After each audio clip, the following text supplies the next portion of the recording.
Good morning, Mike. How you doing today?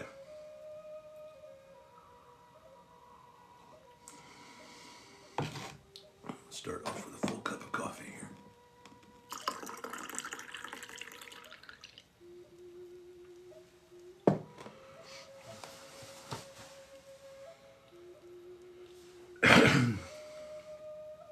Good morning, guys.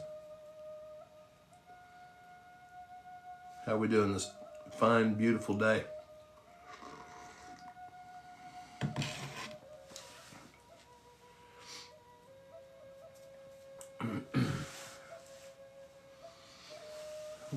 Let a few people show up in here this morning, and then we're going to do the giveaway for the subscriber point for this month, and then we're going to probably put everything on hold for the next till they figure out what's going on. You know, as far as I have folks that can't resubscribe if their subscriptions are running out, and then no new subscriptions are being allowed. So what I'm going to do is just put that on hold until they figure that out.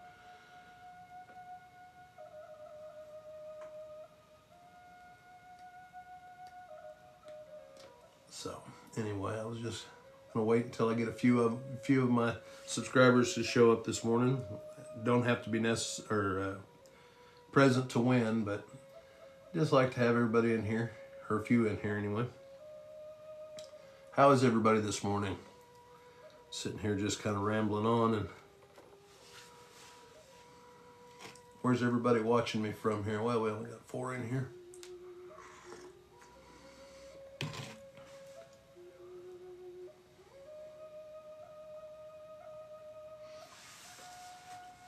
All right.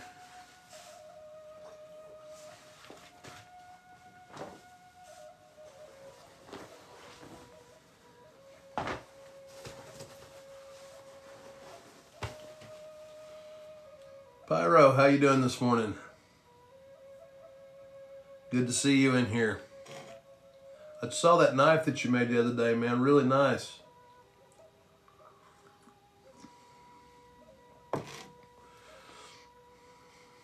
Thanks for sharing the live. I appreciate it.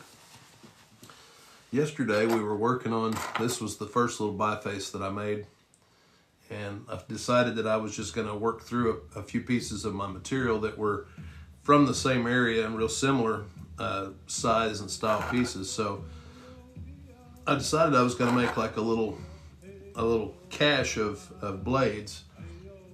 So I did these 3 yesterday on live. Awesome. Glad to hear you're doing well, Pyro. And then worked on this one off camera later. So it's still a little thick. I'm getting ready to, but I'm going to make it kind of in this same size range here. And then I'm going to finish out a set of pieces of material. This is all from, I gathered all this off the same bank. This came from the same area that I hunt. So I figure it'd be kind of cool to have a whole set of either preforms or blades from that bank. Yep, that's what I got going on. Little cachet going on. Cache blades. And I've got, this piece here, and then now these are a little bit, today is going to be a little more challenging. Because I was digging through trying to find some more. I know I've got more of that material, but awesome, Pyro.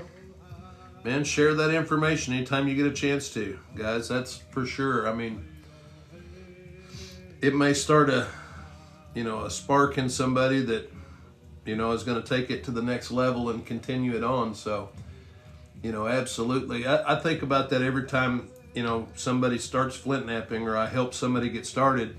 Are they going to be, hey, good morning, Bubba. Are they going to be, the next one, or the one that takes it to the next level? Oh yeah, Pyro, you have no idea. I mean, seriously, from the time that I started in flint knapping till now since COVID, this hobby absolutely blew up tenfold over what it was pre 2020. But even before that, it's, you know, this in the last several years has just gotten so popular. Justin, good morning. So anyway, guys, I figured we'd continue working on some of those cash blades, but now I've got a few of my subscribers in here. We're going to do the drawing real quick, and then get onto these. Now this one here is going to be, I'm really hoping to see. I mean, if I'm on my game, I might be able to get something like this in this one. I mean, it'll be pretty close because this is a super chunky piece. So I don't know. Like I said, guys, to me, this is what kind of pushes me, makes me want to be better. This one here is probably going to break. It's got a big seam that runs right through the middle of it. I hope it's a healed seam. Those are really pretty. A lot of times they're like a quartz seam. So anyway, we're going to work on those, but let's draw for the point. We're drawing for this one right here. So Kentucky Hornstone Dalton that I did live. I don't know, it's been about, I guess, 3 weeks ago, something like that I did it. So we're going to draw for that right now. I got subscribers' names on tickets in here. Completely at random. Mix them up real good.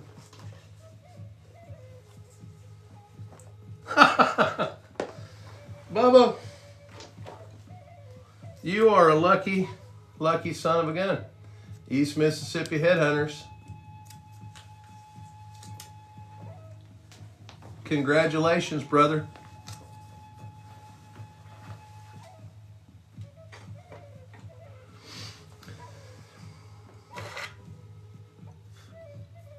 I will have that one in the mail probably this week sometime.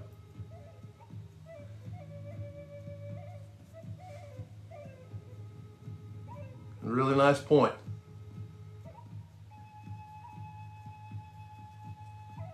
Right on. I'll set that aside. Awesome, awesome. Jeremy, thank you for the follow. I appreciate it. It's a pretty piece of material too, man. That hornstone, Justin, it reminds me a lot of reed springs. If you work the hornstone and Sonora, and a lot of those are almost, Jeremy, this year it'll be 30 years that I have been napping. Now, not all of that was spent, you know, really working at it. You know, I spent probably, I don't know, the first 2 or 3 years for sure. It was there was nobody else doing it that I knew of. And then when I discovered other people did it, I had a few years there where I was able to nap around a few people and had a book and a video. But about 10 years ago, I was injured on the job, and it really saved my life, I want to say. Thank you, Jeremy. I appreciate it. I do have a passion for it, you know, and after my injury, it kind of did it. It saved my sanity. It gave me something to focus on and to work towards that I was able to do, you know, kind of on my schedule, and be able to pursue it. And then last 10 years, I have really, really worked a lot at it. I mean, I do a lot of research, material research, culture research, all that kind of stuff. ASMR with Bay. I'm flint napping and getting ready to anyway. And I've had a lot of people tell me that it's very similar to like the ASMR type of stuff. It's working a lot with hand tools. We'll start with this one here that looks like it's going to break. That way, if it does break, we can get that out of the way. But you can see the seam. It goes, well, let me get up here. And see that crack that runs right through that. It runs all the way this end, and you can kind of see this side where it's at. Now, in this material, a lot of times those cracks will heal up. So you get like this little quartz line in there. And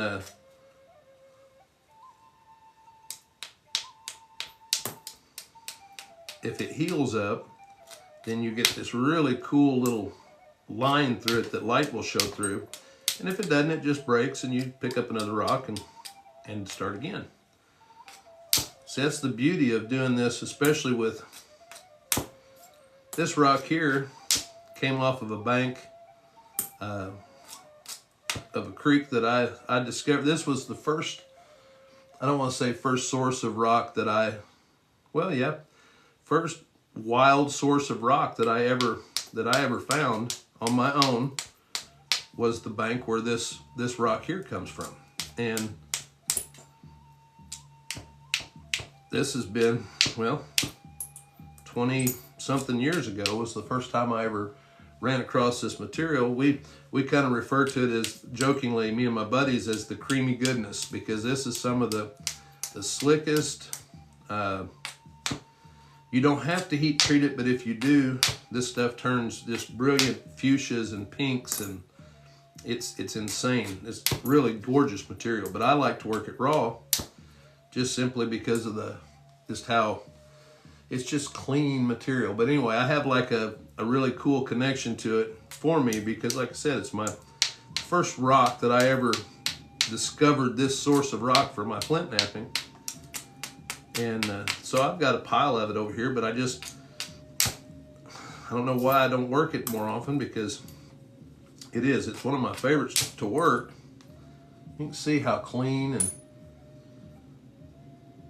it's just really consistent material, but it's got a lot of these seams in it. Like this right here, that's why I'm trying to kind of, any of you guys that watch me very often, you're gonna hear the broken record or the CD skipped here, but we're just gonna sneak up to this crack and try to go in line with it, try to come underneath there, and then save the rest of this rock. Sometimes it works, sometimes it does not, but it works more often when you go with the grain of the split or the seam than it does when you go perpendicular to it. When you go perpendicular, you'll have the force of the pressure wave from your strike is going to go up to that, and then it will a lot of times dive when it hits that seam, which means you're going to end up with two pieces of rock. So, but you can see just how, this little tiny edge turning, real clean flakes. It's hard to describe when you guys, if you've not napped much, when you get a hold of material that's just, you're familiar with, you've got the right size hammerstone, the right grit, everything is just, it's just smooth. I don't know, I guess you're, excuse me, any kind of craftsman, I've heard guys that, that woodwork that talk about, you get a perfect piece of wood that's just, the grain is good and it's just a pleasure to work with. Well, that's the way this stuff is for me. That is until I break it apart here, but that seam does not look like it's healed, but we're gonna give it a shot, right?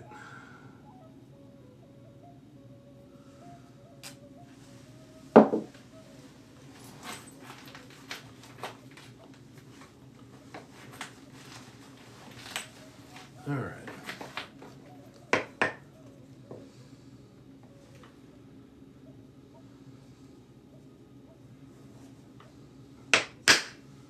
Take a little bit of mass off the edges of this to try to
slim pickings this morning? What do you mean, Bubba?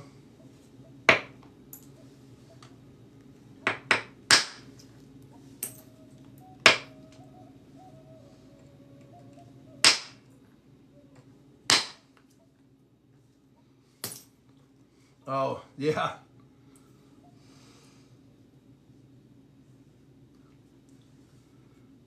Not a lot. Well, like I said, it's weird. It's been, up and down. Yesterday didn't end up being too bad. There were several people in here for a while, but some days are different, I figure those that want to learn or watch, they'll find me, and those that won't or don't, then they'll find somebody else. Kathleen, good morning. I think there's a lot of people that are kind of freaking out about it, because they've set up their livelihood around doing this, and that was, like I told you guys, that's one of the things for me that I didn't want to, this is not an infomercial, this is not, I'm doing this because I love doing it. Now, if I can, in the process, I sell some stuff, then that's fine, but that's not my sole purpose for doing this, Bad Dog, good morning. And thankfully, like I said, this is, it's affected some of my stuff a little bit, but, I don't do this for a living. Big Mac, thank you for the follow. So, I enjoy sharing this information with you guys. Jeffrey, I'm working on a cash blade set right now. I was trying to see if I made these yesterday on live. This was the first blade here, and then made a couple of others. I'm working through some kind of blocky material, local stuff that I've got, and trying to get a set. I've got another piece over here that I worked down a little bit that I'm gonna get closer into that size, and then a couple of them that are.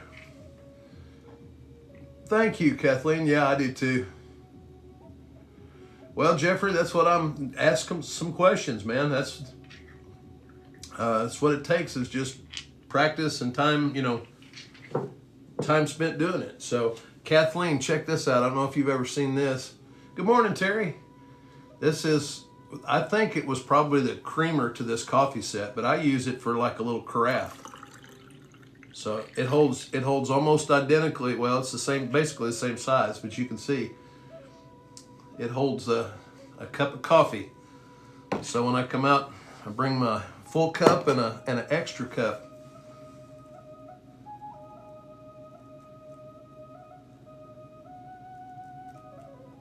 Oh, on my leg, I tell you what, Jeffrey, if you want to ask about, I've got a video right up here.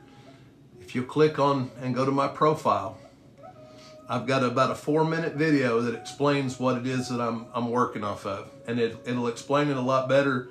And then that way, if you want, then come back in here and ask me some questions. If you don't understand other parts of it, I'll be happy to answer them. But basically, it's just an indirect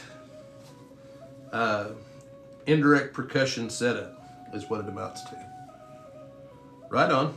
Yeah, absolutely. And I appreciate it, because it's not that hard to set up. It's just, I do get asked a lot about it, so that will help. Thank you. Ooh, the back side of that seam is healed up over here. We just went right through the middle of it. That's what I was talking about. I don't know if you can see the seam in this, if it's going to focus or not. Let's see if we can get it to focus. There it is. It's right there, off the end of that. So if I get lucky enough on this other side, because it's not healed there, I can see the iron in it. So we're going to work from this side back and hopefully get underneath it, because this end looks like it's going to be solid. See, this is the part that I was telling you guys, though. If you're wanting to learn to flint knap, don't start off wanting to make these huge big pieces and just work some difficult material and try to get it to do what you want it to do. And if you get to where you can work around cracks and seams and square edges and all this stuff, and then you get good material, man, you're going to go to town on it. But what people do is they'll go out and spend a lot of money, you know, on high dollar, you know, high quality material to learn on, and then end up just breaking it to pieces because you don't know any different on that than you do anything else. So I think it's best, at least, you know, I wish that I had gone back and not. Yeah, thank you, Kathleen. I appreciate it. Yeah, I found the cup in a flea market probably 10 years ago, and then the carafe was one of my, well, Don, I don't know if Don's in here, but asked me what, you know, what pottery studio or whatever, and we found out when those were made. Those were made in the 80s. So I did some searching and found somebody that had that carafe on sale that matched my mug, and I had to have it.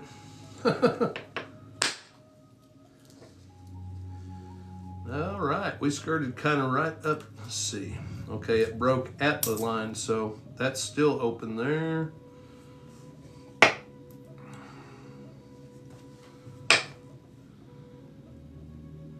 Yeah, absolutely, Roland. You know, just when you look at your work from, you know, however far back, whatever your, you know, how long your journey is, but yeah, you start looking at stuff that you made, you know, a year ago or 2 years ago or whatever, and you will just absolutely, I mean, it happens to me sometimes, you know, you'll see an improvement in your flaking, or that's what I was talking about a while ago, Mad Dog. I hit with the seam. And I'll explain why if you bear with me here, because that's what I was trying to explain to other people too. When you've got a seam like this, if you hit from the side, that energy is traveling along this, where this, you know, flat edge is up here. Well, just imagine these two drawers as the seam. When you hit into it this way, when it hits this seam, it wants to do this. It wants to dive. You want to break some of that horse creek open? I tell you what, Terry, let me work this down to a little biface, or break it one, and then I'll pick up a piece of horse creek. But when you hit with the seam, the worst thing that can do is your flake might split, and then you'll have, you know, basically two pieces of that flake, but it's still running with it. Oh, awesome. Right on, Justin. Well, make sure you get it in some water as soon as you get it. I've got that stuff that Terry sent me, and it's sitting right here with another piece of rock, but I've got it in two little containers over here soaking in water, because it makes a world of difference. All right, so we're going to set up here, Mad Dog, and you can see the seam where it's at right there, and it runs about halfway through this, but on this side over here, it looks like it's healed up somewhere right in here. So try to run this with that and thin this down real good right here, and see if we can get underneath that seam a little bit. You saw a horse in the creek yesterday, Bubba?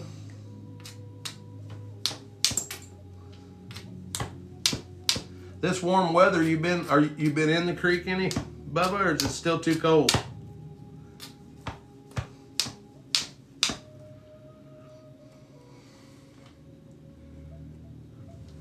All right, good, Mad Dog. Sorry about that, kind of back and forth. And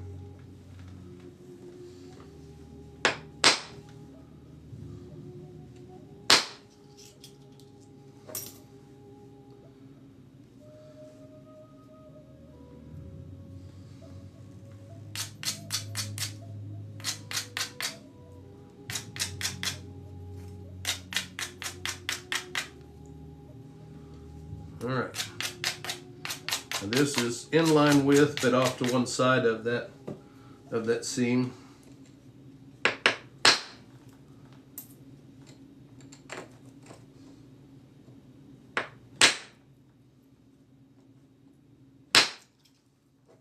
See, just like I said, you see how that flake split, but it didn't break the piece. And it looks like the seam only goes just a little there. This is healed up. So it just came off there and just split right where that seam is.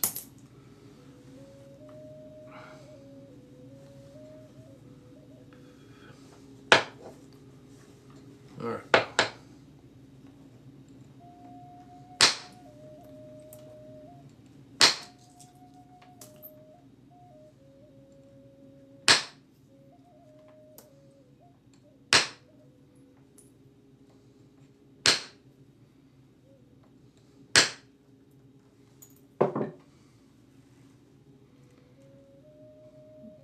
Pather, thank you for following. Thank you for the follow. All right.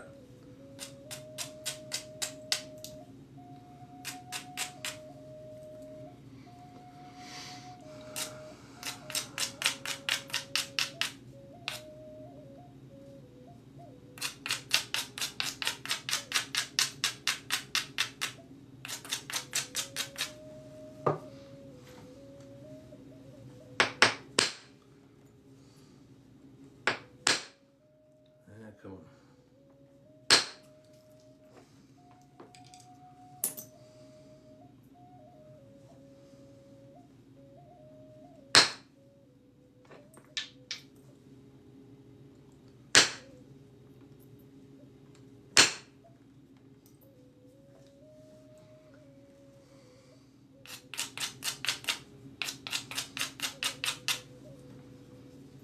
All right, I think we've got, there's still a little bit of it left there that could cause it to break, but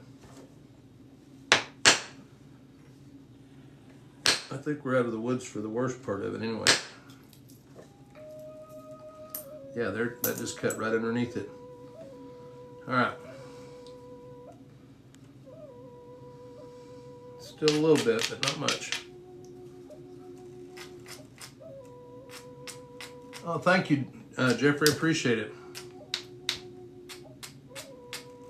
Yeah, this year will be 30 years total, but about the last 10 is really when I started concentrating on trying to get better. I've been using these tools here for like eight or 9 years now exclusively. That's all I use is stone and bone tools to do my work with. So overstruck that. That right there was me being a little excited that I was getting ready to clear that piece off, and I hit it way too hard. It does not require that much force to do this.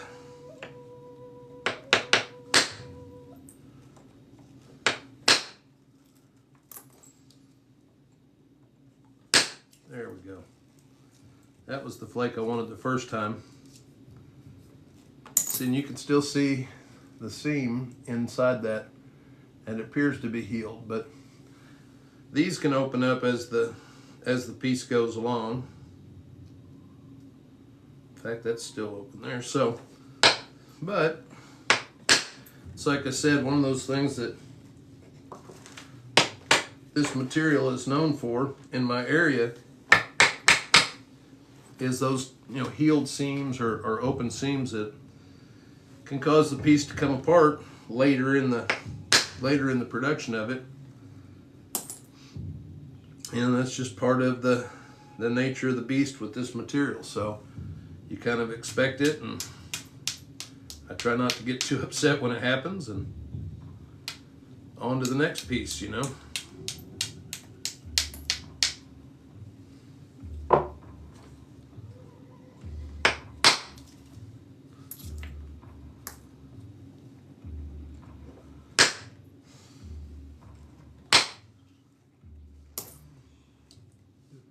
Oh Oh yeah, that's cool. This one is going to have that healed up seam in it. So, oh goodness, right on, Bubba. Well, can't find them every day.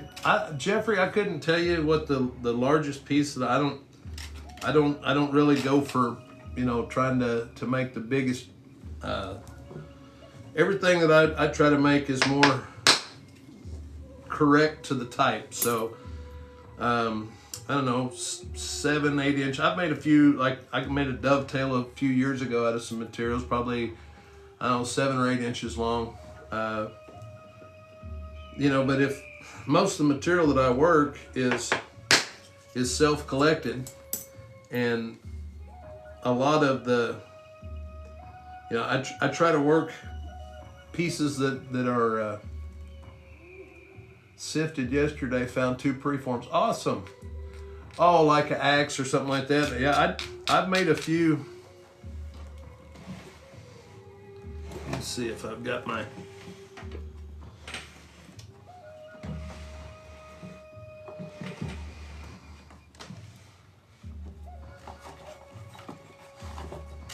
Well, this is an axe blade that's in process. I mean, I'm getting ready to make a handle for it.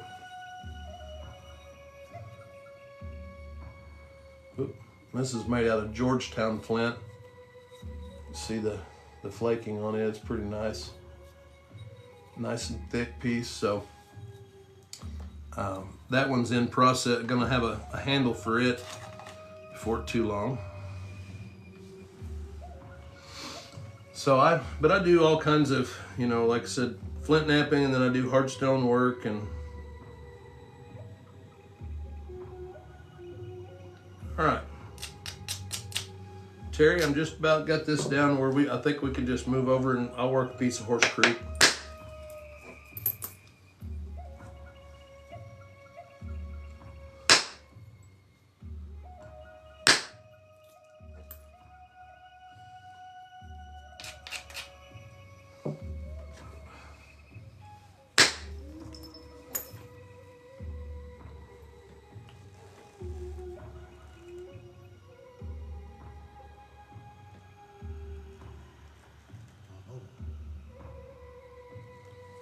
All right, on Jeffrey. Well, I've got a lot of my work posted on my profile, and then some of my other social media stuff.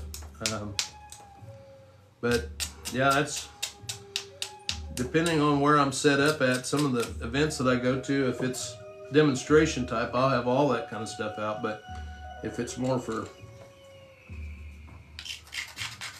sales, then a lot of the stuff that I make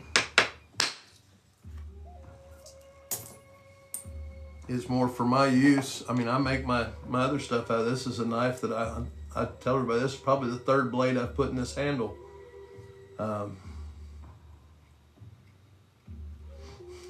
Way too cold, but you're in that creek, huh?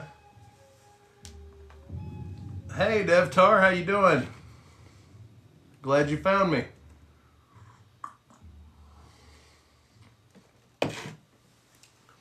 All right, let's see here.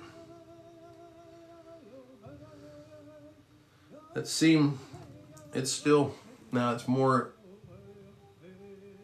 to the side here a little bit. I'm gonna, let's see where we're at here. How I want to lay that in there. Yeah, about like that.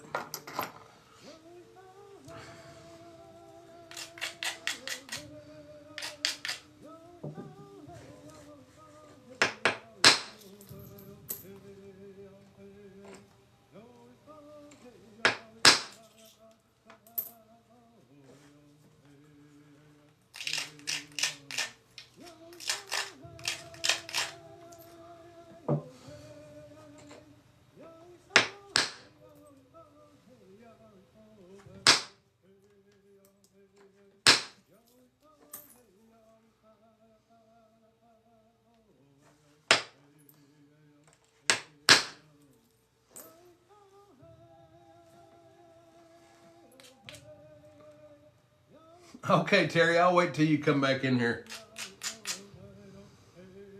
This thing's still got that seam running right across the face of it here, so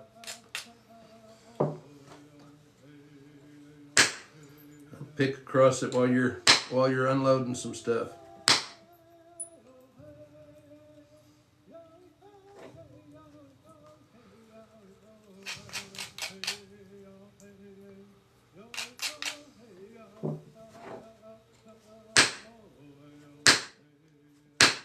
Oh.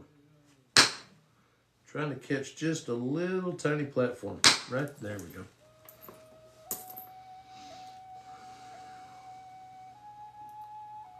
Like another little seam in there.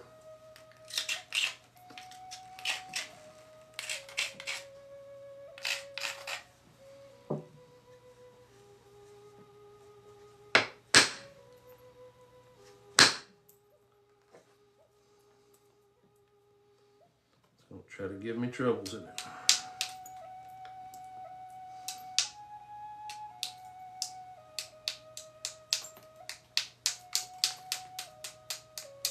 No, but a lot of times, guys, it's like I said, you know, this little point that I'll make from this is not, you know, it's not going to be some big, impressive, you know, artifact, but to be able to get it from, hey, good morning, Cody. But to just, you know, just to be able to work through the puzzle to try to get something from it. You know, it's like I said, every time I have to work through a different situation, it just makes you a better flint knapper. You have to figure out the puzzle, the pieces, you know. So that's why I would encourage you not just to work the, you know, just the perfect spalls or whatever, but actually pick up the stuff that's a little more difficult. And at first, you're gonna mess up a lot of stuff because it's difficult. You know, it's not something that. But like I said, when I go out gathering rock, a lot of my buddies would walk past pieces of rock that I'll pick up and end up making really nice points out of. And to me, I mean, material's material, so there we go. I was hoping to be able to kind of shoot that into the edge of that.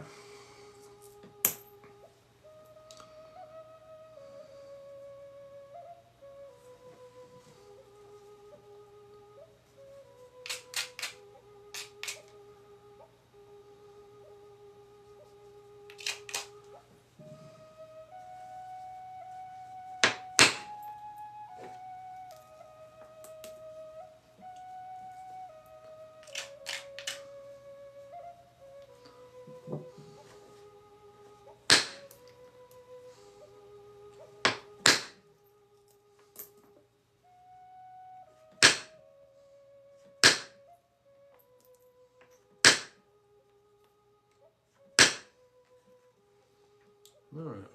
Well, it's got a couple of spots that I'll do a little pressure flaking to kind of, that seam right there is kind of bothering me.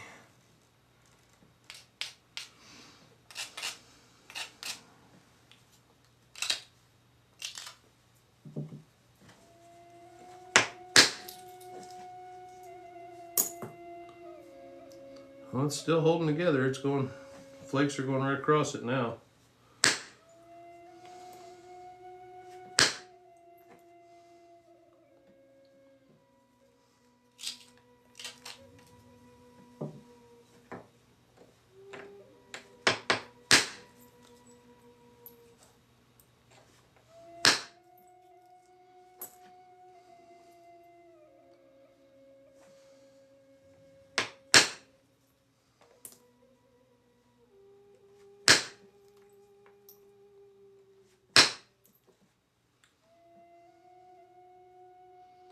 All right, well, that one's gonna need a little bit more pressure flaking, but let's see, we're well within what we're looking for. I'll be able to get something. Where's the smaller one? Yeah, it's a little smaller, but it'll work within a cash blade situation. Like I said, I got another piece here, and then a couple of rougher stuff to work over here. But Terry said he wanted to watch some Horse Creek this morning, so let me get over here and pick out a piece or two of it.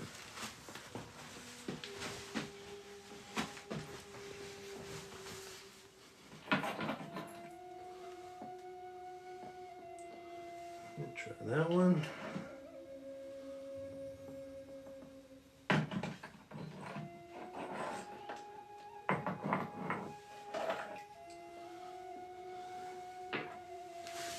Try these two here.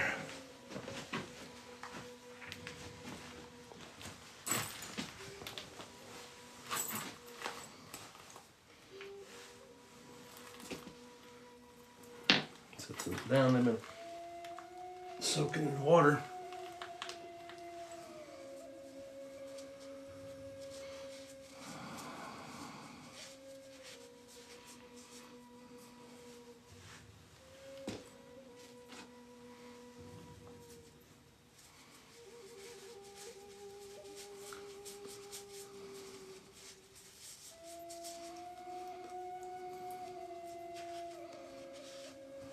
All right. Both those pieces, just really, really nice pieces of rock. All right.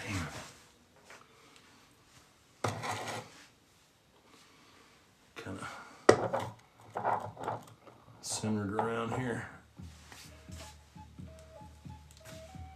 Gemsbach, with certain types of material, they'll dry out. A lot of,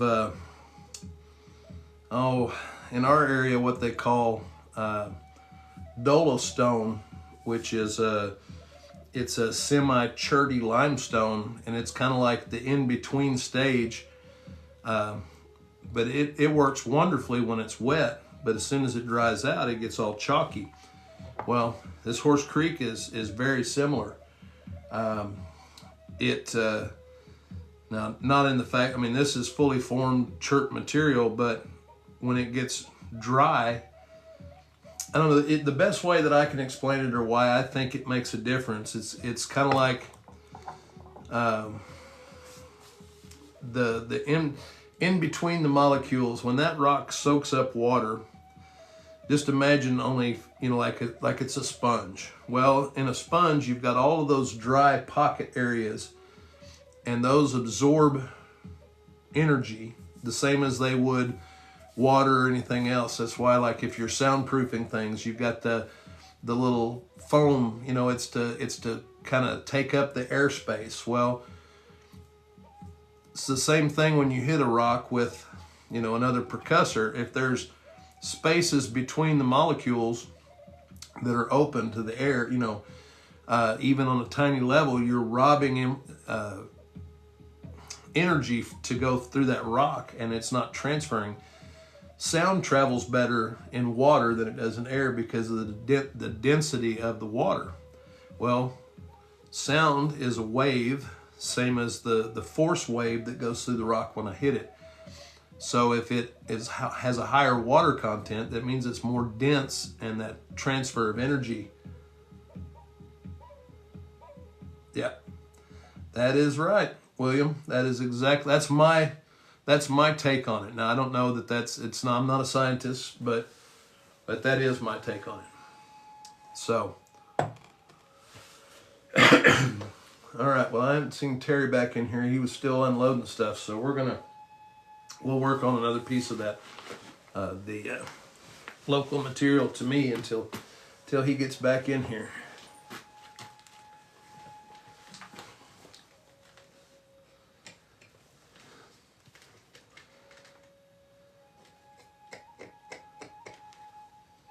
Getting a pretty good groove. Morning, my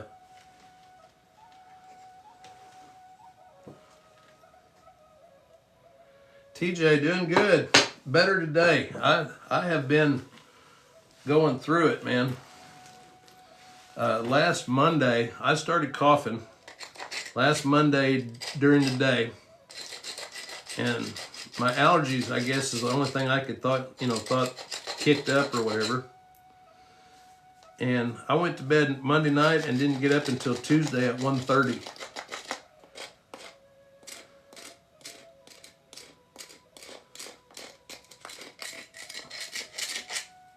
So, but yeah, I was sick Tuesday, Wednesday, Thursday. Went live Friday for a little while and barely made it through that.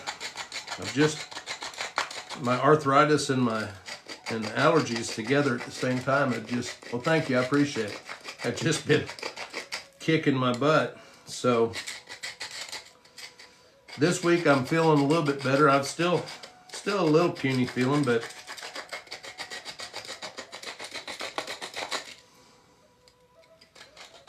it's not as bad as I have been. So, all right.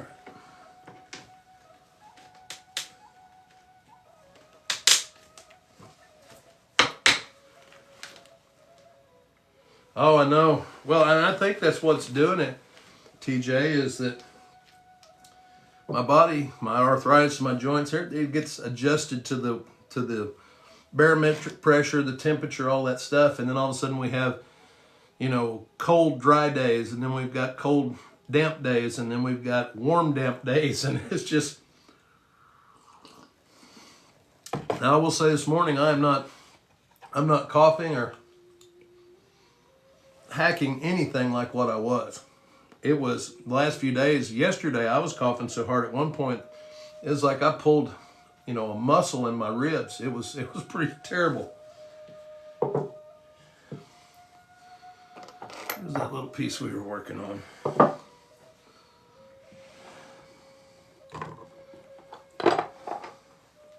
Let's set up a couple of shots of this till Terry gets in here.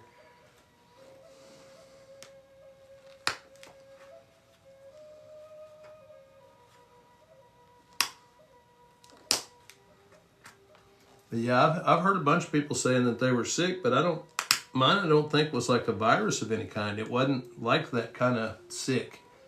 It was just body fatigue and aching, and then the allergy type stuff.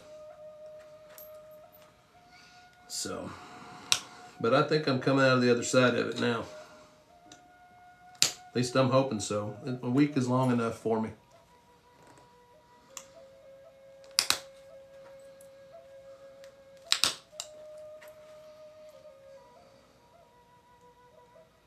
Still got that little bit of seam right there that doesn't look healed. So we're gonna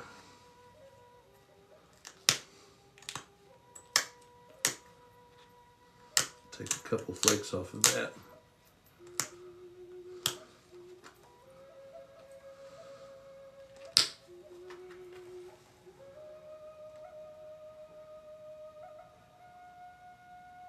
Oh yeah, I'm telling you. I mean, it's weird. Like I said, because at first I thought, I've been around somebody that's been sick and I've got some kind of bug, and it wasn't that kind of, it didn't feel like a flu or a thing. It was just, but it was weird.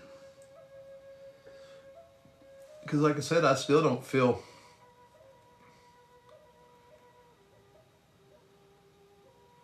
Well, William, that's what I was, because it's, today's been a week since when I got it, and I still don't feel 100%. I'm still kind of puny. So there's some kind of something that wasn't playing well.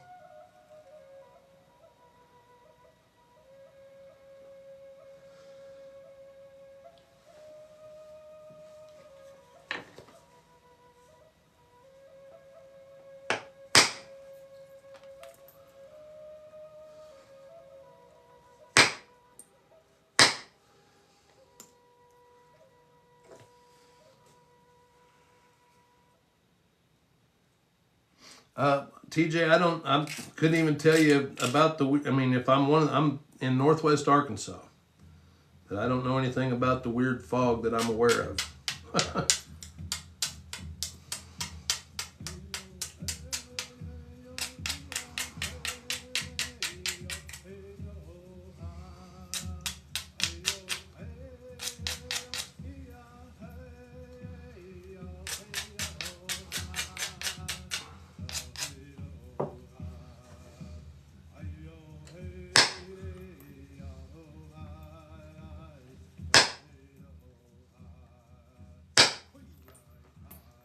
Yeah, if they've been, any of the stuff that, other than the weather, my wife and I, during 2020, when our local news and national everything was just gloom and doom, it was taking a toll on us mentally, and we quit watching the news. I don't watch the news anymore.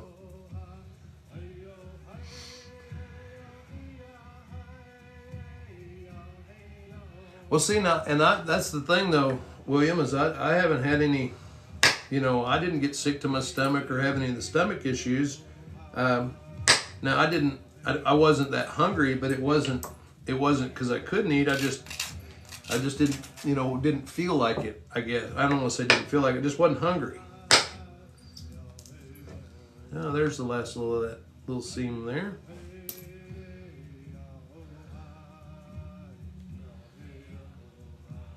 This one may end up being just a little circle scraper.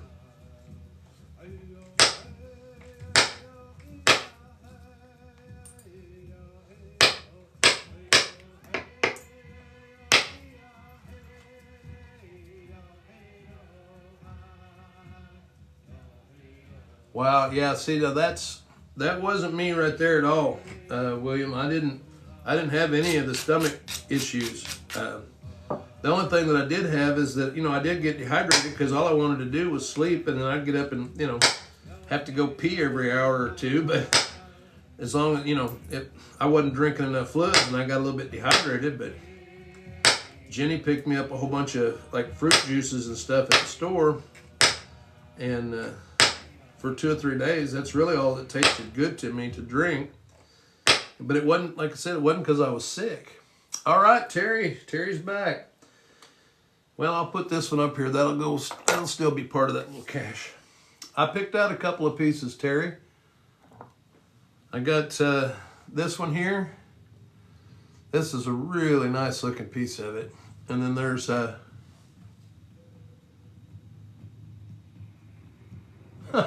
yeah, no, that's not me. I'm pretty sure mine was just more or less allergies and arthritis combined at the same time to kick my butt. But all right, Terry, I think this one looks like it's a little bit more coarse. I'm gonna work it first because it's looks like it'll dry out quicker.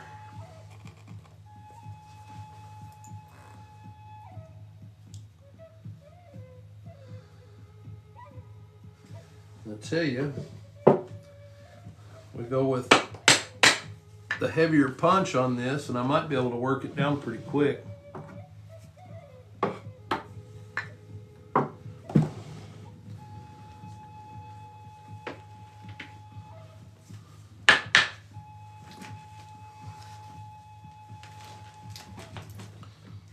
I know that's a little bit harder for you guys to see, but rather than move the whole camera thing, just give me a couple of minutes with this punch.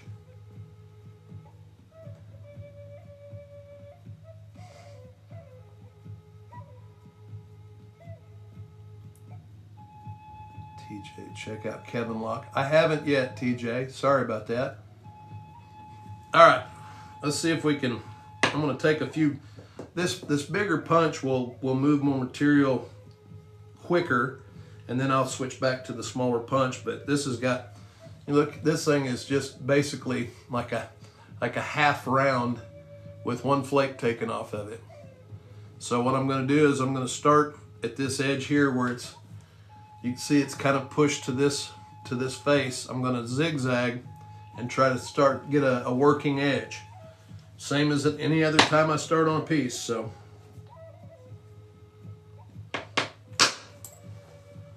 take that first.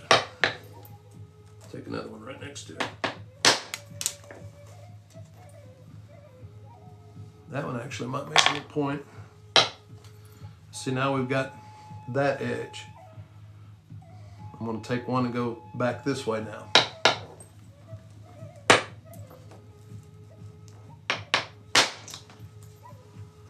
Probably make another point out of that one.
Something wrong with you? I don't think there's anything wrong with you. I like breaking this rock. There might be something wrong with me. I don't.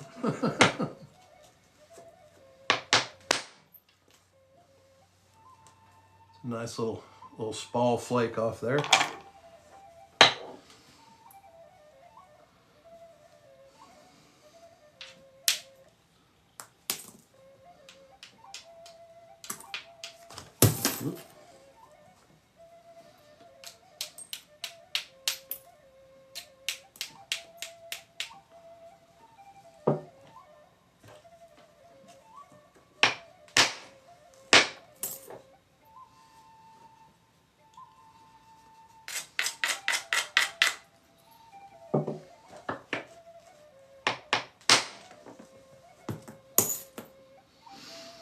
Okay.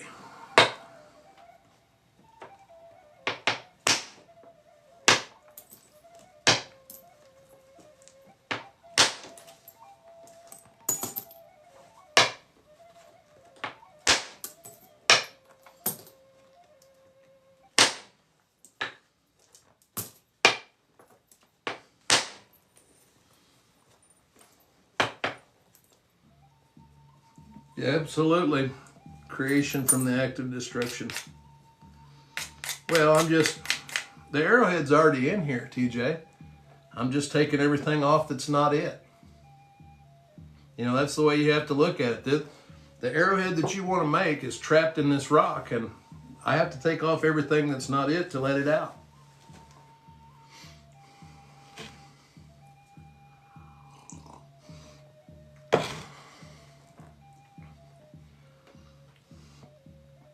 All right, could take a nice little flake, I think, right off the nose of this, and then I can probably switch back to the smaller punch because we'll have a lot of the bigger removals taken off.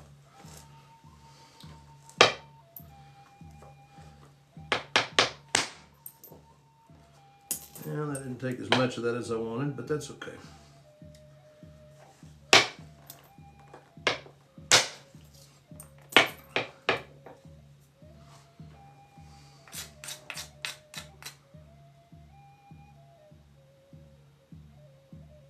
Absolutely, TJ. Well, were you in here last week when we were doing, well, or week before actually, because I was sick last week. See, I lost a whole freaking week, guys. It doesn't even seem like it's possible. But week before last, we made this Clovis.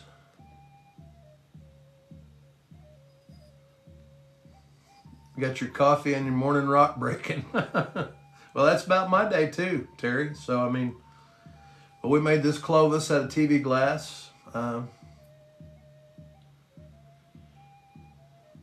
Cracker Jack. Petrified wood will work if you've got a lot of it. I mean, it's But that's what we were going over last week. This is TV glass. This is the bottom of a 40 ounce, like a beer bottle bottom, that I made a Dalton out of.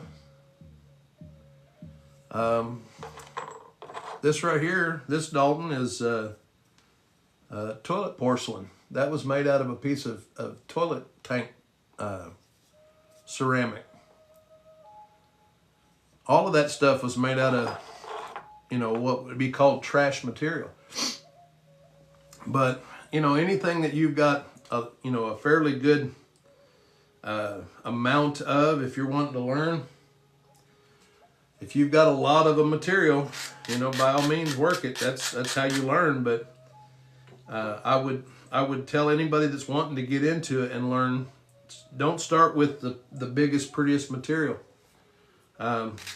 You'll wish when you get kind of a better handle on what's going on that you had saved some of it. Because in the very early stages of flint knapping, well, some of it could be. I mean, Cracker Jack, if it's not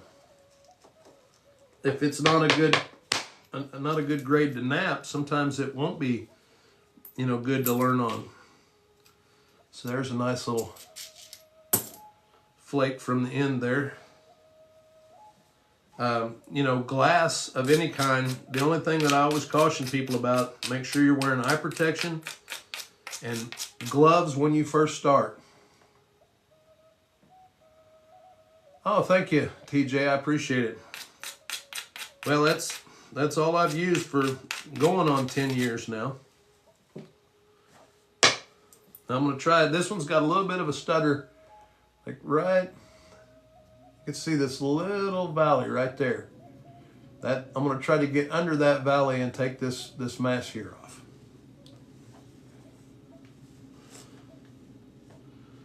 Actually, I'm going to try to take this from the side here and try to take a little of that mass off the back of it. Just like that. Now this one should be fairly easy.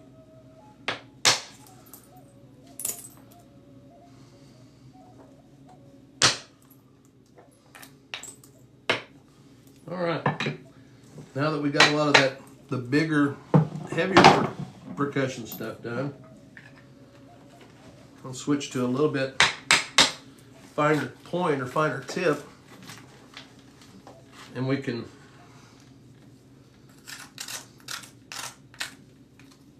pick out little smaller platforms and places to hook it so that we can conserve the material better. See, that's a nice little over the top there flake, and you can see that half round ball that we had a while ago is now already, this is what a lot of people, I guarantee it, Terry, if you're still in here, when you find your preforms on the creek and the river, that's what they look like. Very similar, isn't it?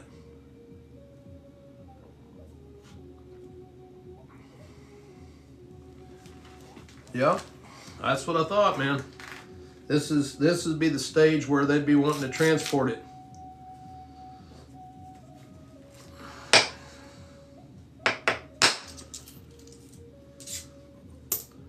Now each of those zigzags that I did become a platform to remove more material.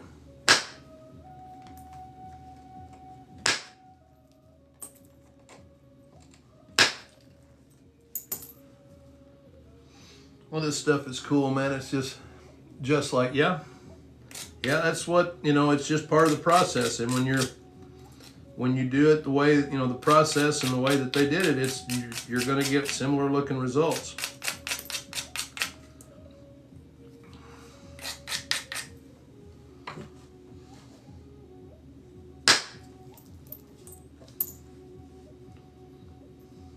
All right, I've got one little area right here off the back that I'm going to try to remove that mass, and then the rest of it's going to be just thinning. That's some high quality H2O, absolutely.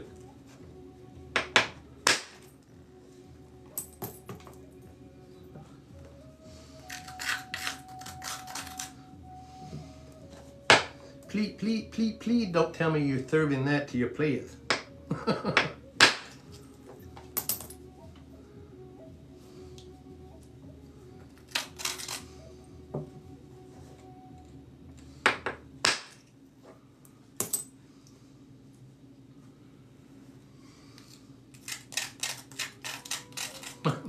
My mama said. Yeah, I love that movie. I don't know why goofy Adam Sandler movies are so funny to me, but they are.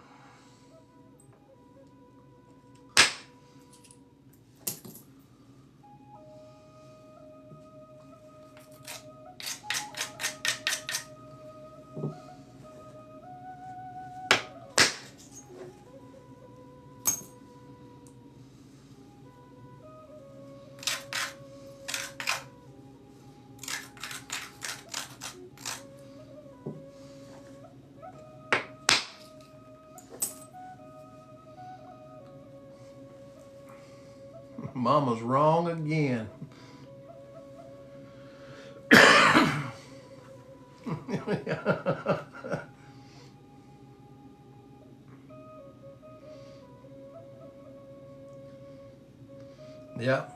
Yeah, that's gravel pile starting to get some red flakes in there. This one here, we got, went from being like a half round to now it's, I don't know, pretty decent little, like a stage 4, I think they call it preform. Willie, I'm not, this one here, just bifacing a couple of pieces of Horse Creek.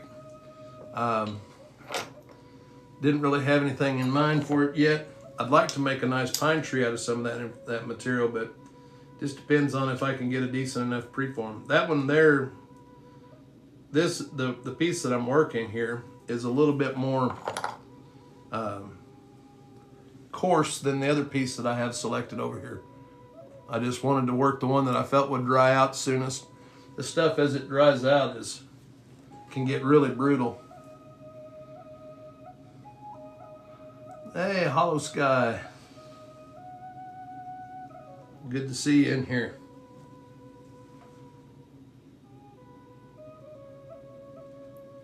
Yeah, a lot of it does need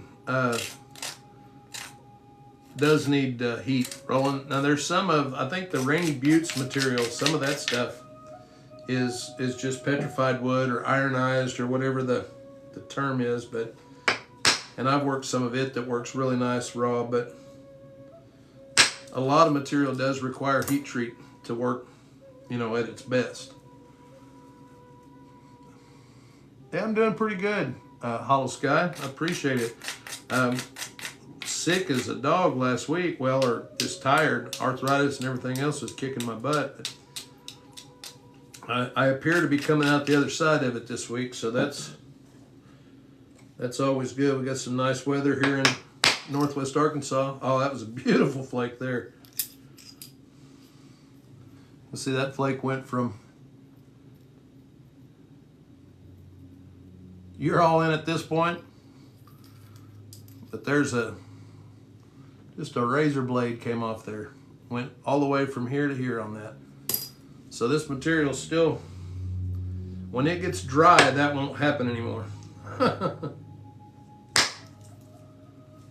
It just gets a little cantankerous to work at that point.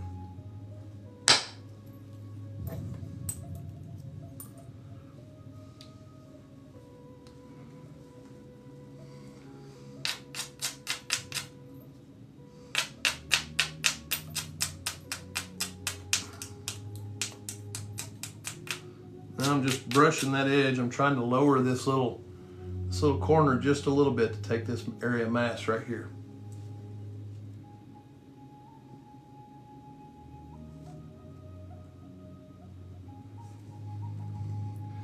Yeah, somebody keeps saying when they come on here to try napping underwater, blah, blah, blah. And the soaking them, I think, can make a big difference. But there's, as far as napping under the water, I don't know how, I can't see how that's possible. But, if it is, great.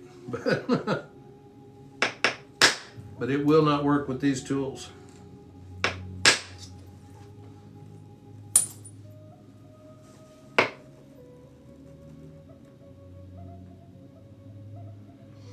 Yeah, I don't know how you would nap with water, so to speak, but there's a guy that comes in here that's shouted out several times, try napping underwater, try napping underwater. And I'm like, you know, the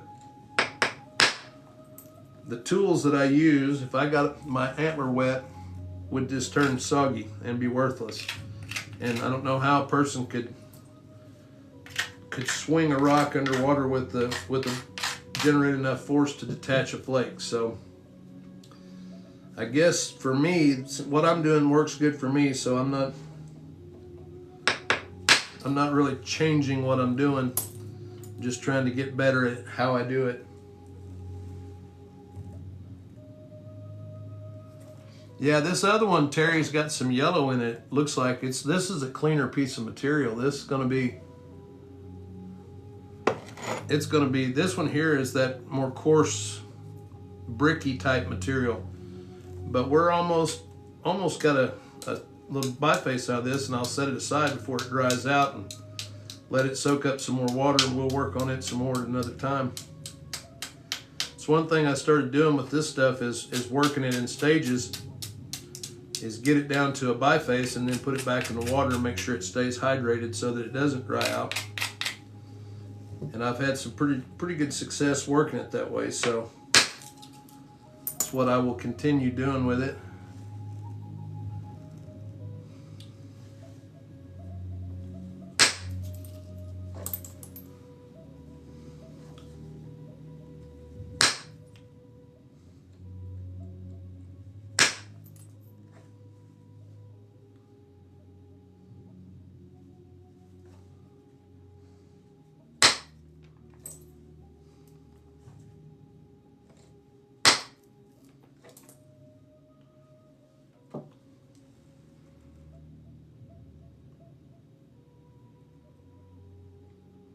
Yep, that's what I'm saying, man.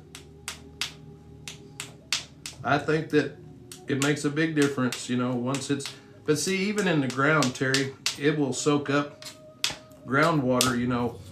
When it gets really dry is when you put it in a bucket and it's got air circulating around it and it's losing that moisture, and then it's set up someplace where it's out of the weather, and it just continues to get drier and drier. So I say that the first time I ever worked any of this was a piece that was obviously dry, and it was tough. I wasn't a big fan of working it, but after having worked this stuff, you know, well hydrated. So you get biface. It does, David. Hey, Paul, Captain Caveman in the house. That's right. But yeah, David, I'll biface it down, because you can start to feel the material starts to dry out. It's weird. It's hard to describe, but you can actually see it dry up. Let me get a good one here, and you can see how fast the flake, I mean, you can actually watch the water evaporate off the piece on a big enough flake. Let me get a good spot here.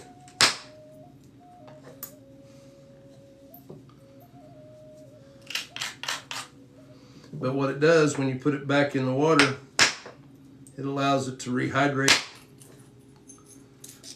Now, I don't know if you'll be able to see it. No, it's not quick enough, but it is drying out quickly. And it will help you. Keeps it a little bit more manageable.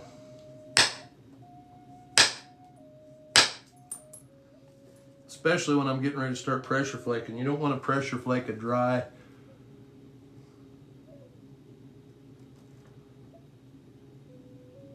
Well, Todd, what is the stuff that you're working?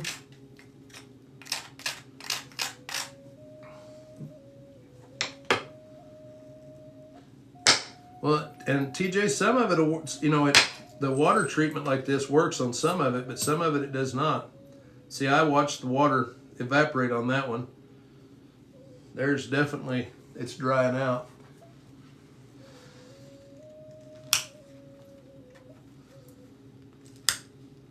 But until it does, it works fantastically. I mean, this is very, homogeneous type of material. This one didn't have any seams in it that I could see, so.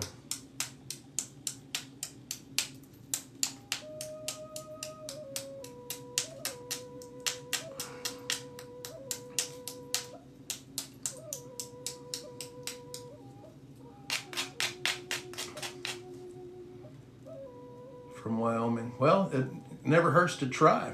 Yeah. Well, you may end up needing to heat treat some of that too, Todd. It's very possible.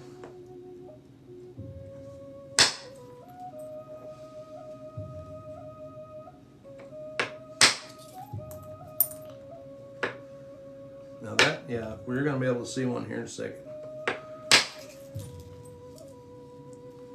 I can't get it up to the camera quick enough to see, but that water is evaporating as that flake comes off.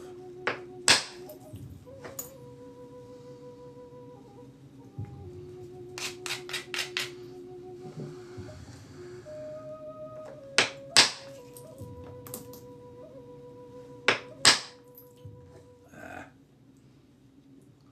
like that flake.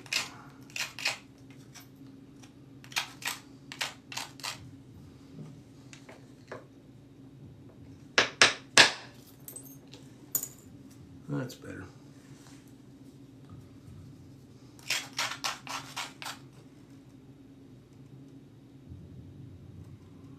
The heat from the... Yeah, it does dry it out, Terry. It'll actually, I mean, as that comes off there and exposes that, the inside of it just, there, you can see, watch it get lighter right here.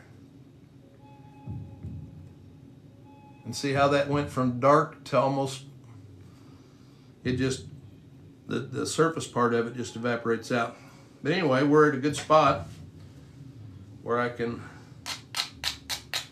let this one go back in the bath for a few days, and then I'll pick it up and work it again. But it's going to be a nice little thin biface. And that came out of that.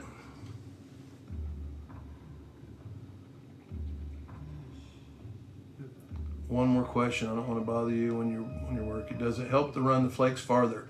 What do you mean? Does what help the flakes? By soaking it in the material? If that's what you're asking, then yes. For certain types of rock. Now it's not going to work on every piece of rock or every type of rock, but for certain types that it absolutely helps.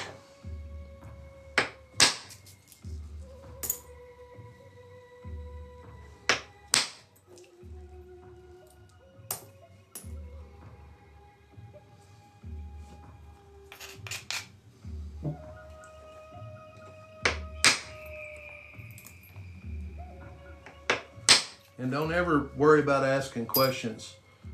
David, that's why I'm doing this. I don't want anybody to not ask questions. If you've got a question, ask it. I'll be happy to, if I know the answer, I'll try to help you or at least steer you in the right direction. All right. We'll set this one back in the water, but I'll show you guys. Alex, this actually, well, it could help on coarse material, David, but it's not just coarse. It has to be porous or like a dry type material. But this is Horse Creek chert. I don't know, we've been working on this one for 15 minutes or so, 20 minutes. And it was basically a half of a baseball when we started. And now you can see we got a nice cross section started. This is the more chalky. You can see it's a little more coarse in the center. It's not quite as glossy slick, but it's consistent. And as long as it's consistent, I can continue to work it. I'm gonna drop that back in the water over there.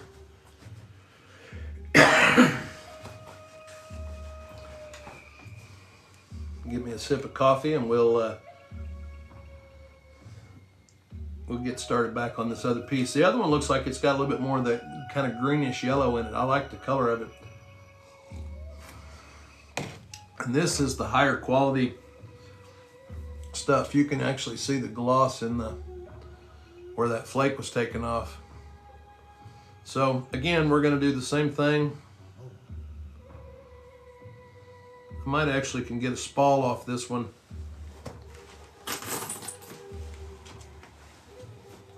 See if we can get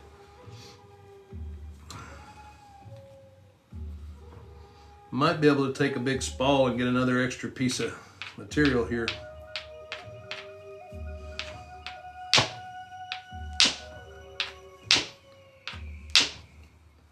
Gotta hit it just so though. Well, there was part of it. Now there was a seam, that's why. But man, look how glossy. Look how this is the higher quality stuff right here.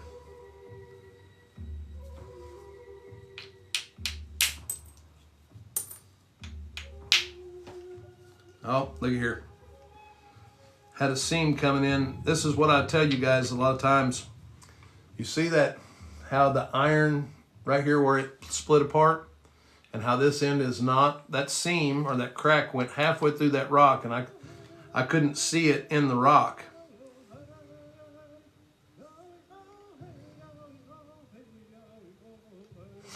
Hey, you got to test flake them. So what we've got now is we've got two pieces that are going to be difficult, but again, no, hey Terry, don't next yet. This is what I was telling about. This is if I don't if I don't try to work through this stuff, I'm not practicing what I preach here, so to speak. This is super, super high grade material, and just because it broke in half, excuse me guys, talking is drying my throat out a little bit, and I don't want to get into another coughing fit. So what we're going to do with this is try to, I mean, that's high quality stuff. I don't want to just throw that down and not work that material. So what I'm going to do is, it's just like a puzzle. Absolutely, there's an arrowhead in here, TJ. And just kind of look and see where that point's going to lay in that stuff. I mean, even if we just get a drill or a little small point, once I get into this rock, it's going to work really well because it's such high grade.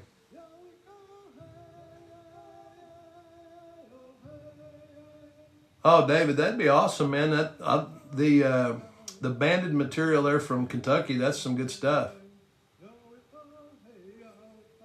Yeah, well, and it's going to be a little point, TJ, but it'll be a point that I didn't have the material for before.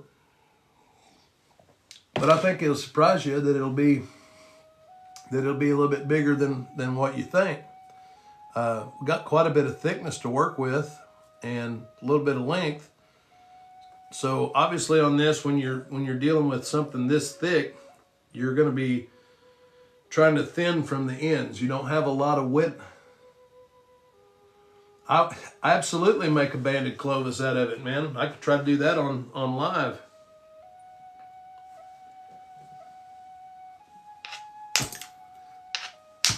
But what we're going to do is we're going to, there's another seam in that. So we're going to use the ends to, there we go.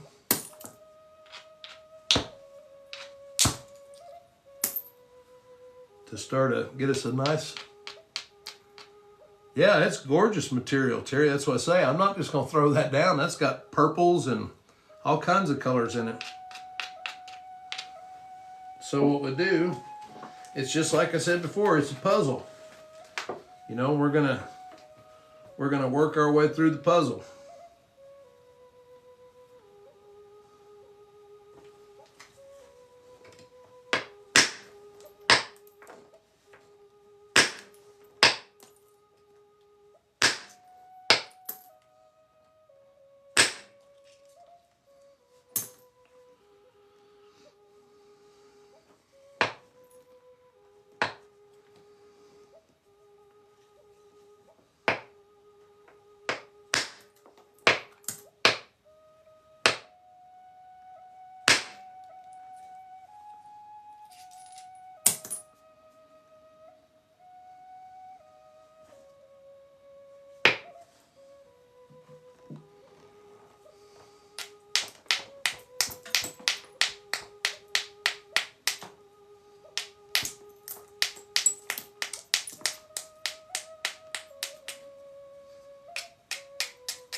Just get just under the edge of that. It's not gonna let me do it. That's all right. Yeah, no kidding, Bubba. Those are tough ones sometimes.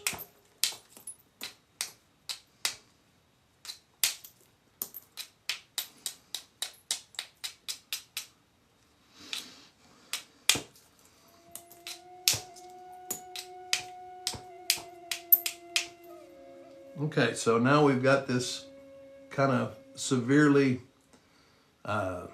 turtle-backed chunk of material, but at least we've got some areas. So what you're going to try to do is, again, you're going to look at this and say, okay, my arrowhead lays in this point, or this piece of material, and then we're just going to remove everything that's not that point.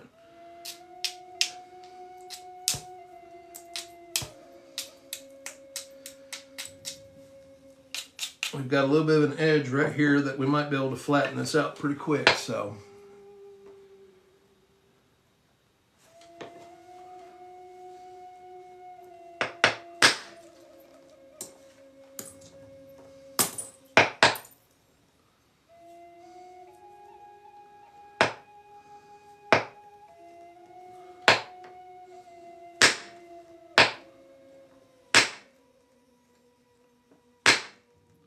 I'm trying to get just a little end off that. Another seam.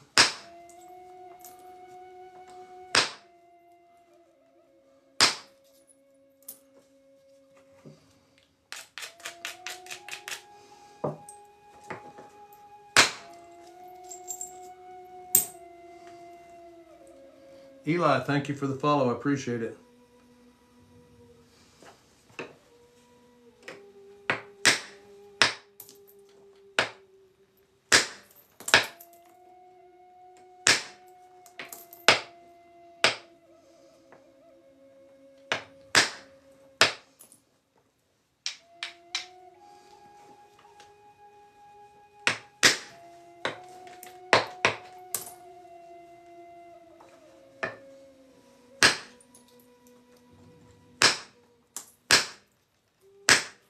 Got a little cortex over here that I'm taking off.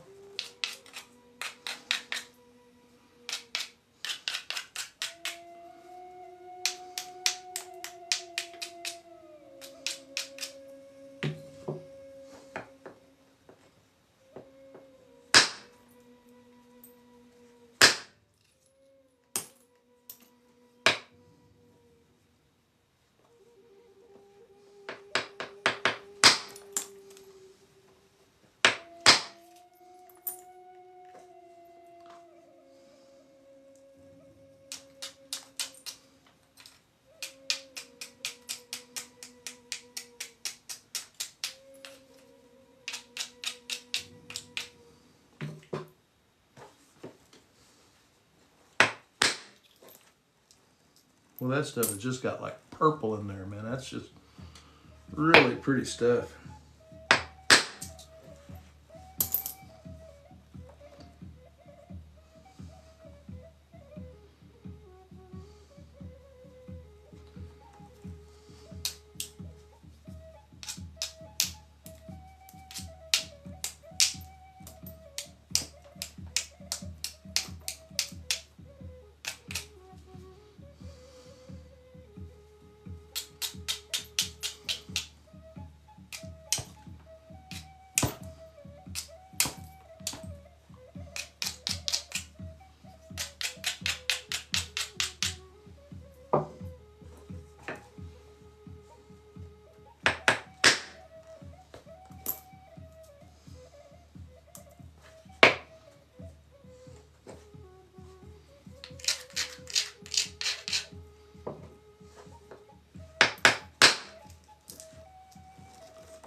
Trying to take off the last part of that. There's like a cortexy area in there, and that flake wrapped over the top of that and took out all but just a little up here on the tip. Got a little bit here.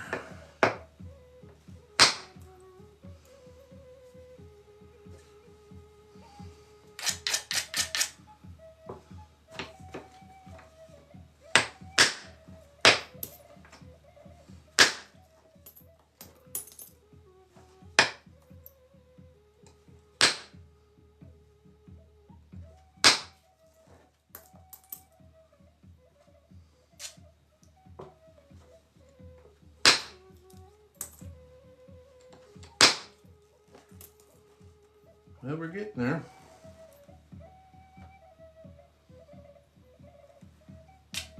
Yeah, Bubba's over bragging, Terry. He's got him a Hornstone Dalton headed his way. I'll get that out there in the mail this week.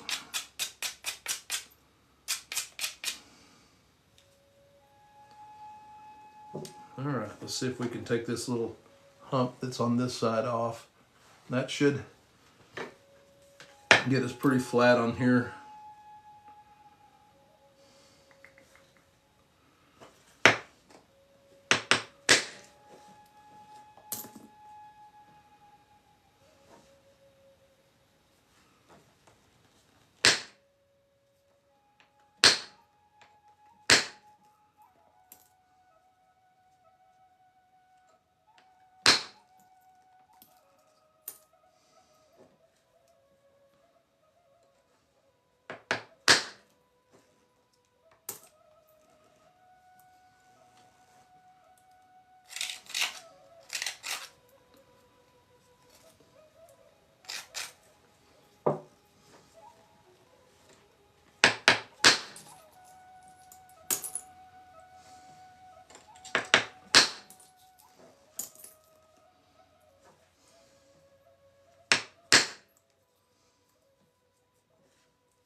Yeah, guys, we'll get the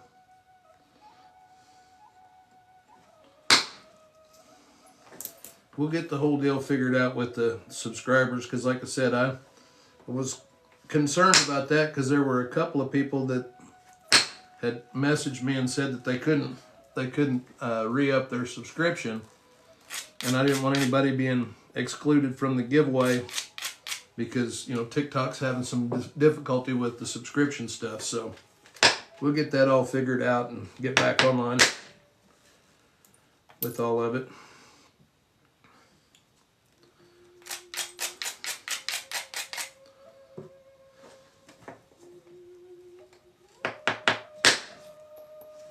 There we go.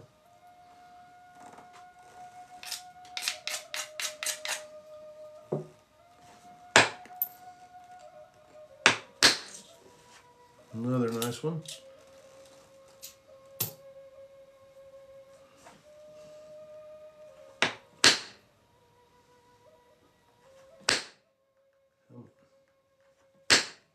There it went. Just trying to hook this little edge right there. All right.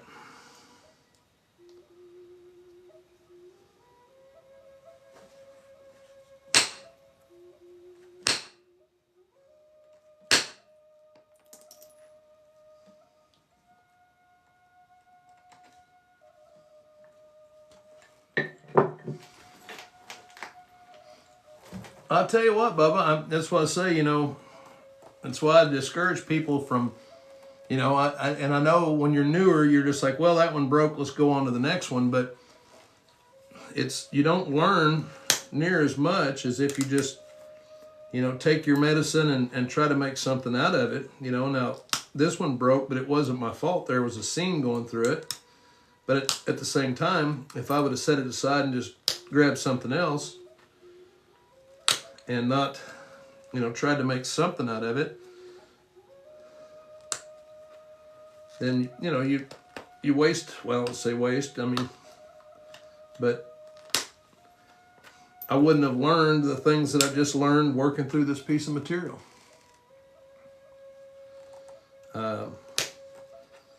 And I do believe, guys, that's what I've said, you know, coming in here every day and napping with you guys for a couple of hours, you know, it forces me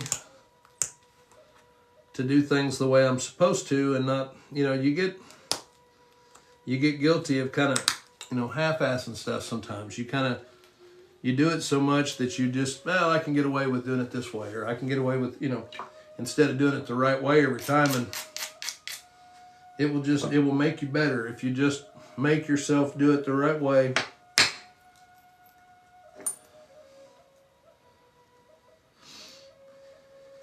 Trying to get that little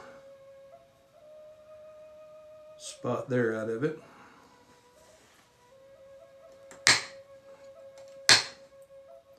But it will absolutely make you a better flint knapper.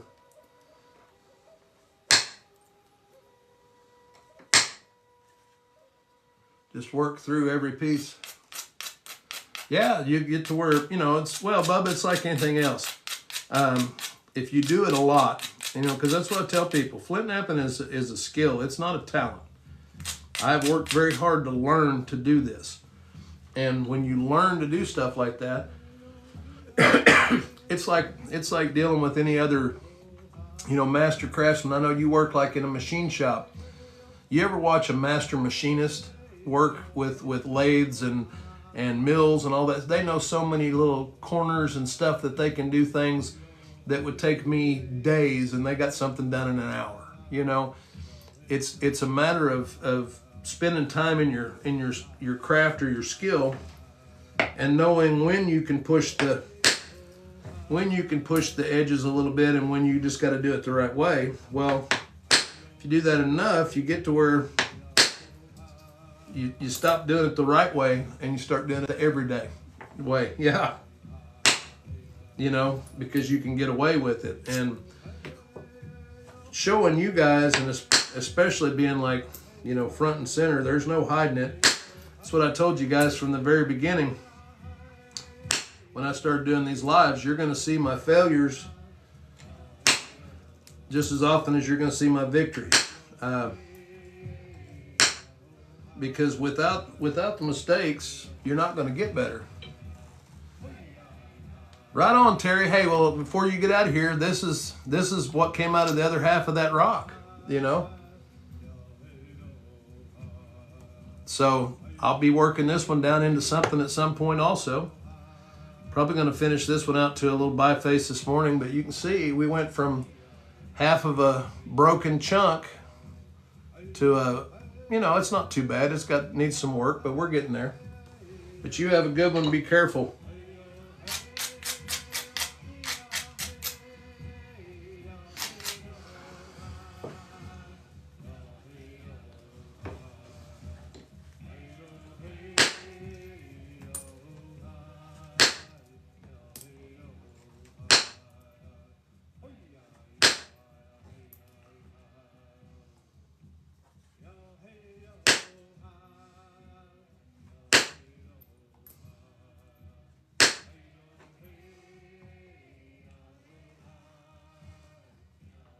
You will learn, man, and that. Oh, well, the thing about it was, Terry, they wouldn't have worked that. They lived right there on the source, man. They'd have dropped it and picked up another rock.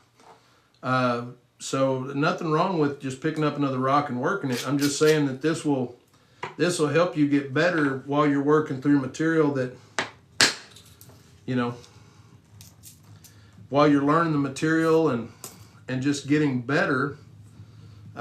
Rather than work your best material all the time, because then when you are presented with a little bit of a snafu, got a crack or an edge or something that you're trying to work through, learning how to do that with these pieces will help you a lot.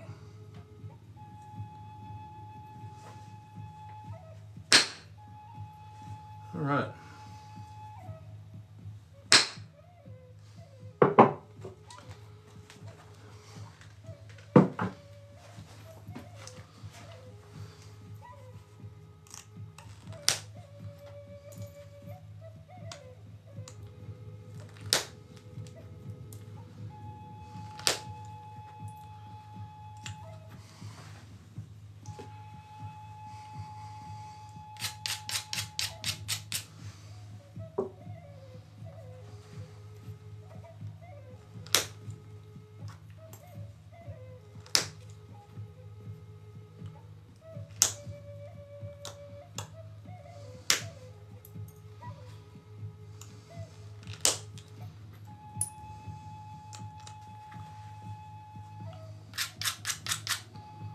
So now I'm just going back in with the pressure flaking and just kind of resetting the edge, cleaning it up, seeing where our next set of flakes. But you can see how we've gone from that broken, chunky, unusable piece to a biface that's now going to make a nice point.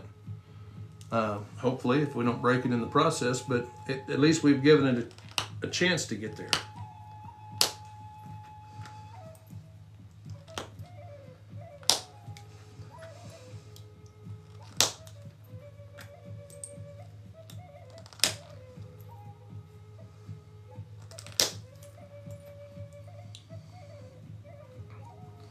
All right, let's take a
There we go.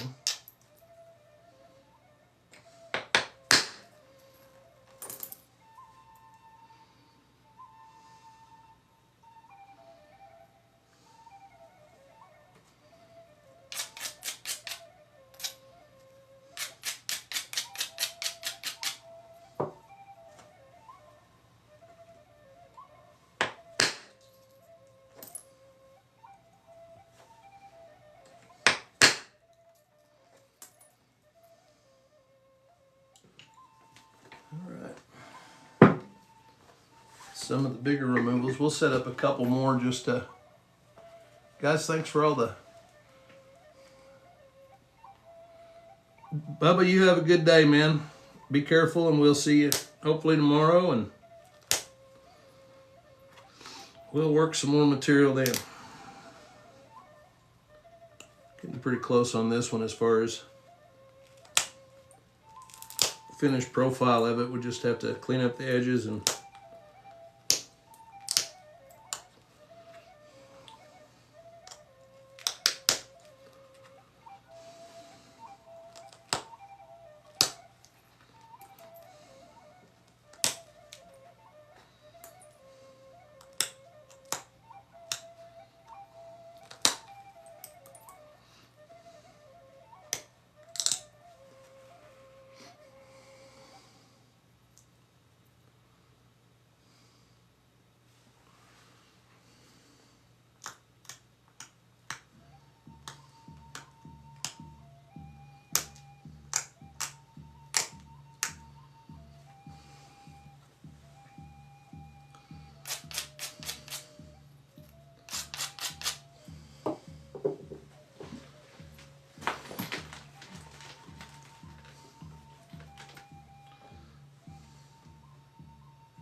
well, see, TJ, I don't know if you're still in here, but, when we first started, we were saying, you said, oh, it'd be an itty bitty point. But if you just take your time and you work around stuff, I mean, that's a pretty good size point that we're going to get from that half of that rock. So, plus I learned a lot, I've tested myself, working on a puzzle. So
And it's just getting thinner and thinner, so.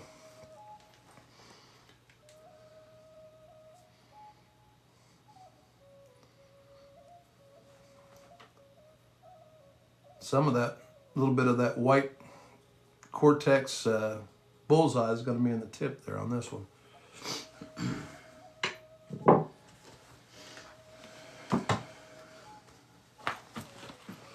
Oh, goodness. Yeah, I'm feeling it again today. Towards the end of the 2 hours, boy, I'm got a little bit of like a clammy, just not out of the woods yet on it, guys. I don't know what this has been, but it's been pretty rough on me, to tell you the truth.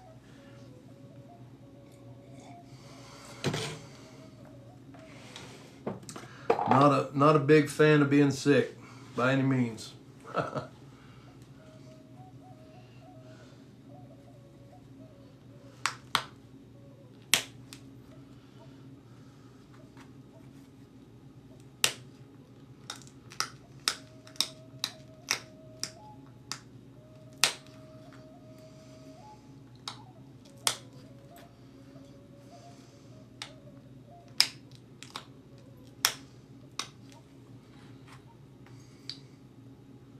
I think I'm just fine, sweetie. I'm much better today.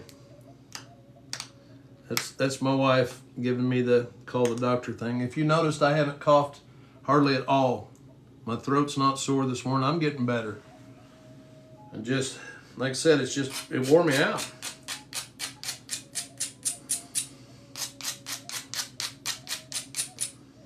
But she's just trying to take care of me.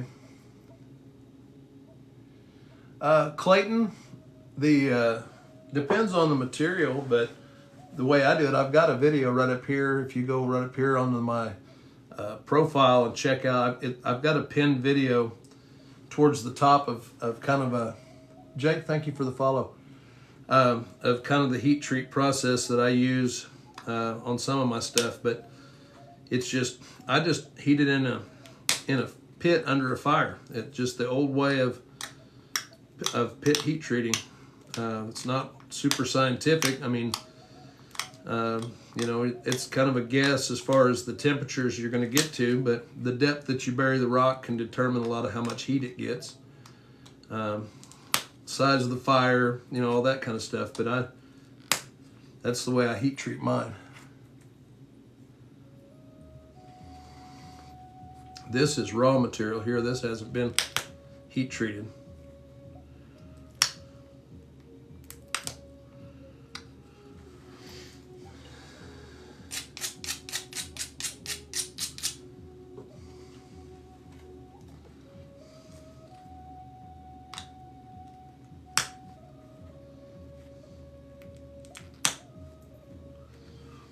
Smaller.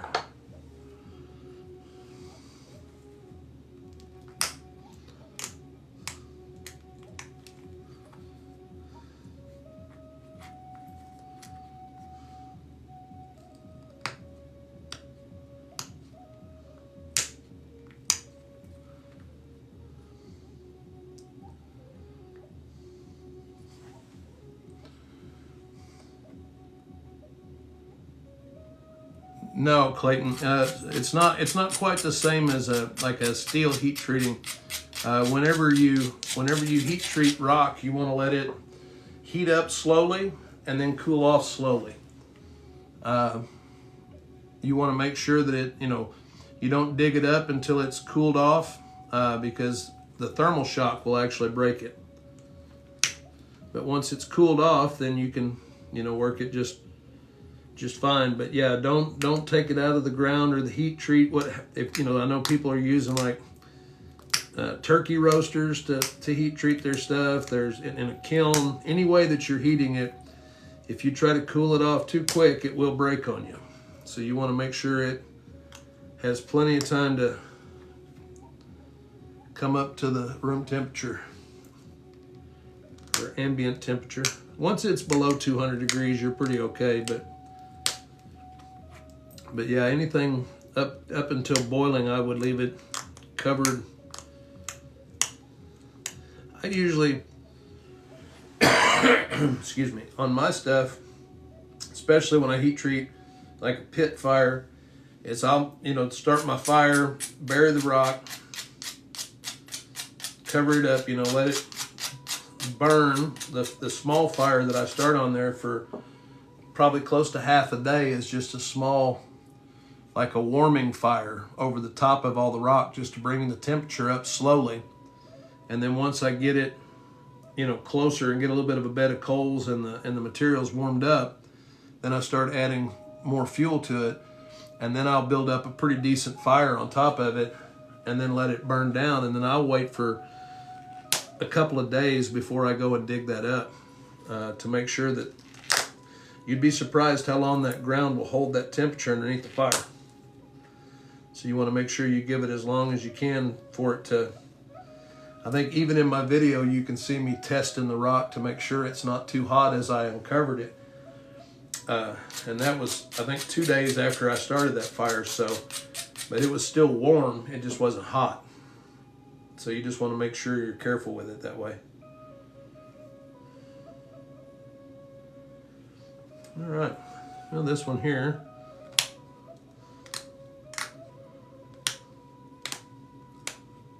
probably put back in the bucket of water until we finish it. But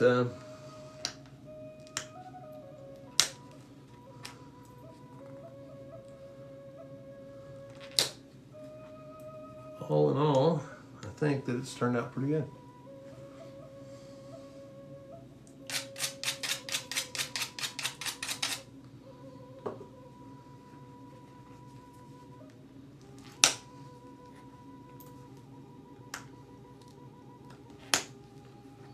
All right. I think we'll stop where we're at today on it, and then I will soak it, and we'll see if we can come back to it later. But this is the other half of this broken piece. I think it was something like that in there. Now I probably won't get as big a piece out of this, but at an angle I can come close to getting something similar to this out of the other side. Super, super beautiful. You can see there's purples and different light, you can see different colors in that. It's gorgeous material. That's why I wasn't about to let this one just go to the waste pile, because it's just too pretty a rock. So I will set this in the bucket with the other one, and we'll work on that on another day. Let's see where we're at. Well, we're just about done for the day, guys. Got a few of you still in here. Thank you for hanging around and asking questions. If you've got any kind of questions or comments, man, shout them out. That's what I'm doing this for. I don't, there's no secrets. There's no, if you've got a question about what I've done or what I'm doing, why I do it, I usually try to explain pretty well. But, if you don't understand, absolutely. Sassafras, thank you for the follow. I appreciate it. Well, could somebody pin that one back? I'm sorry, I missed that. Something about a lifelong addiction there. The rocks will get you. If I've got one of my moderators in here that could pin that for me, I'd appreciate it. Okay, collect. Well, Sassafras, if you're collecting the right kind of rocks, there's nothing wrong with this as being your next addiction. It started for me 30 years ago, and it's something that I have not been able to shake completely from my life since then. But about 10 years ago, I went pretty hardcore into it and have done a lot of research and spent a lot of time on it. So, if you're, especially if you're picking them up, your rocks, I do a lot of self-collecting. So most of the material that I work is free. So, I don't think that's too bad of an addiction to have. It's not costing you much. My tools, I get these either, from friends and trades or trades for points or, whatever. And I've got a basket of material, to make my tools from. I don't have to buy those. So, all in all, it's a pretty good hobby, I think. But even with the modern tools, it's not all that terrible as far as the price. I mean, a lot of the tools, the copper boppers and that kind of stuff, you can make yourself. So, you know, it's the type of a hobby that it can't. Oh goodness, what the right rocks are. Well, I can kind of cover part of it right now, sassafras. If the rock will break in what they call a conchoidal fracture, you know, great example, like you've got this is a piece of like a limestone, sandstone rock. If I were to hit this on the side, it won't break in the same. Let's see if I can find something. Well, I'll just hit this piece of toilet tank, see if it'll.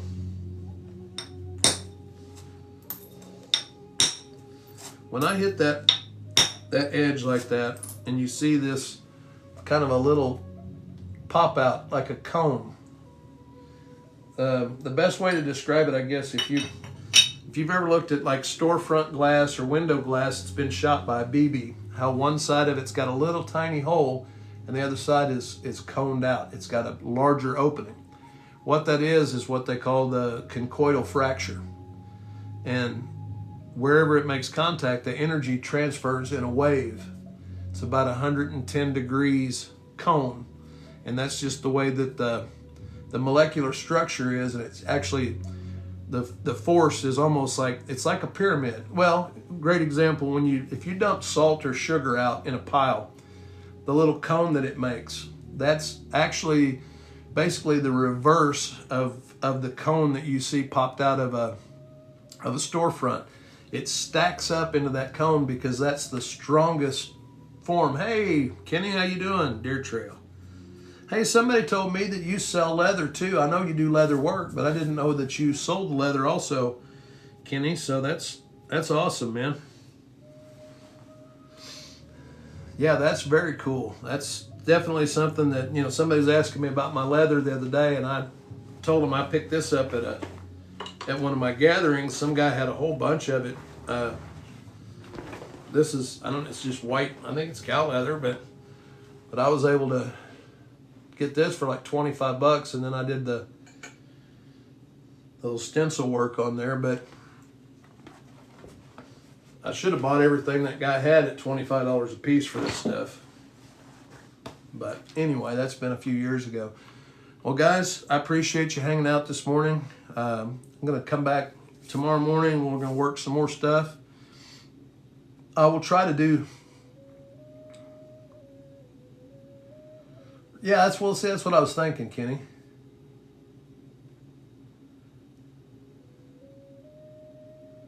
Awesome. Yeah, that's a good deal. That's, you know, the cross stuff where you can, you know, guys that are into the napping can, you know, check out his leg pads and stuff. I've been using something like this for so long that it just feels more comfortable to me. I like how it kind of sheets the rocks off the side. I don't end up with as many in my shoes this way. But anyway, guys, we'll start tomorrow. I'll try to do a better job, sassafras, of explaining what the right rocks are. Maybe I'll put together some stuff this afternoon, and we'll leather, rocks, and steel. Right on, Deer Trail. Well, guys, thanks for coming in, spending some time with me, asking some questions. Show up tomorrow. We'll do some more of it. So, coffee's almost gone. Time is done. So, guys, have a great day. Take care of yourselves and those around you, and keep chipping.